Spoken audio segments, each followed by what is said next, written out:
Okay, so the much anticipated Shane McMahon tell-all sequence, headed by Mick Foley. This one was very cordial. It was pushed as being like lots of hard-hitting questions, and it was like, you know, tell us some stories about you and your dad. I pushed him in the pool one time. Well, what time when your dad was really upset? Man, I took off on a motorcycle. Thought I could have killed myself. Okay. Why did you leave? I wanted to do different things. Old guard didn't want to, so created differences. So I left. Okay. What are your thoughts about Stephanie and Triple H? You know, he makes her happy.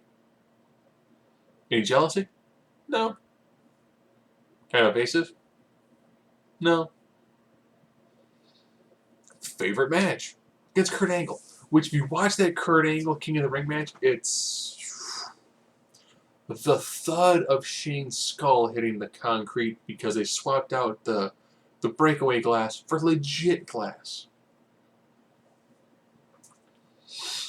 But this one felt a lot more like a Jericho podcast, where the questions are pretty light. It's a fairly lighthearted affair. It didn't have that Austin, like, all right, Vince is cutting right to the shakes. You know, why are things not getting pushed? It didn't have that, like, I'm going to jab at you. This is more like, tell you about growing up in the business.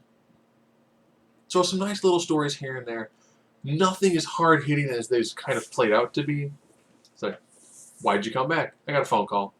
Oh, a lot of guys were out, and they're like, hey, Vince called me. Taker called me.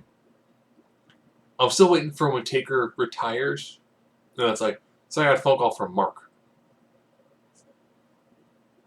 You know, but I don't think I ever referred to him as Mark. It's going to be Undertaker. Undertaker called me, not Mark. Mark doesn't place phone calls. Taker places phone calls. So it was kind of a softer one.